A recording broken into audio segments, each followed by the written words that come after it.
যে পুরুষ অসংশয়ে অকুণ্ঠিতভাবে নিজেকে প্রচার করিতে পারে, সেই সমর্থ পুরুষ সহজেই নারীর দৃষ্টি আকর্ষণ করিতে পারে। নারী ভালোবাসার জন্য, জানার জন্য নয়। নারীর হৃদয় হলো এমন একটা জায়গা যেখানে গেলে সকল পুরুষ নিজেকে হারিয়ে ফেলে। সুন্দরী মেয়েদের হাতের লেখা সুন্দর হয়, এটা হলো নিপাতনে সিদ্ধ। সুন্দরীরা মনে প্রাণে জানে তারা সুন্দর, তাদের চেষ্টাই থাকে তাদের ঘিরে যা থাকবে সবই সুন্দর হবে। কোনো কালে হয়নি জয়ী পুরুষের তরবারি, প্রেরণা দিয়েছে, শক্তি দিয়েছে বিজয় লক্ষ্মী নারী। অবাধ্য স্ত্রী যার, জীবন তার দুর্বিষহ। নারী সহজেই দেহকে অনাবৃত করতে পারে, কিন্তু হৃদয়ের আবরণ খসাতে সবসময়ই ব্যর্থ। মেয়েরা কখনো পুরুষের ভালো আচরণ বা ব্যবহার দেখে তাদের প্রতি দুর্বল হয় না। মেয়েরা দুর্বল হয় শুধুমাত্র পুরুষের অভিনয় দেখে। স্ত্রী লোকদিগের উপরে যেমন কঠিন শাসন, পুরুষের উপর তেমন কিছুই নেই।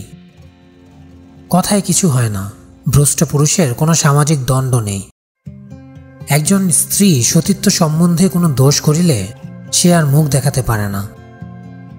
মেয়েরা গণেশের মতো, মা দুর্গার চারপাশে পাক দিয়ে যে জগৎ দেখে তাতেই তৃপ্তি। আর পুরুষেরা কার্তিকের মতো, সারা পৃথিবী ঘুরে আসে, অথচ কি দেখে তা তারাই জানে না।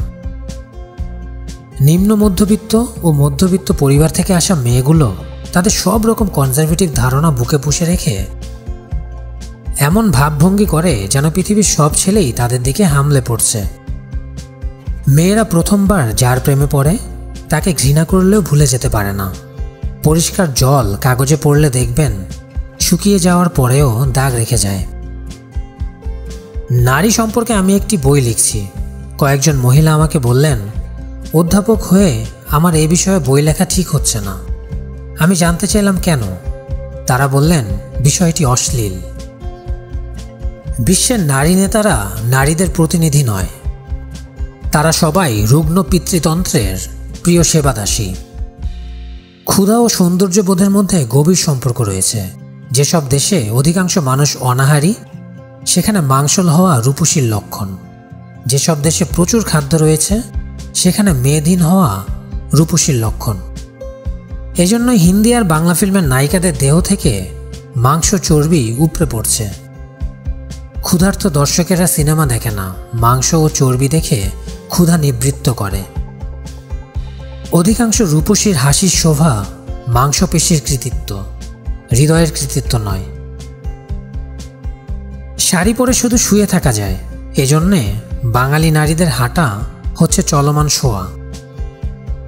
ছেলেটি তার বিছানা গুছিয়ে না রাখলে মা খুশি হয়, দেখতে পায় একটি পুরুষের জন্ম হচ্ছে। কিন্তু মেয়েটি বিছানা না গোছালে একটি নারীর মৃত্যু দেখে মা আতঙ্কিত হয়ে পড়ে। গল্প উপন্যাস হলো অল্প বয়সী মেয়েদের মাথা খারাপের মন্ত্র। ভিডিওটি পুরোটা দেখার জন্য আপনাদেরকে অনেক ধন্যবাদ। এরকম আরও মোটিভেশনাল ও ইনফরমেটিভ ভিডিওর জন্য আমাদের চ্যানেল সাবস্ক্রাইব করুন, আমাদের ফেসবুক পেজ লাইক দিন, ইনস্টাগ্রামে আমাদেরকে ফলো করুন। ধন্যবাদ সবাইকে।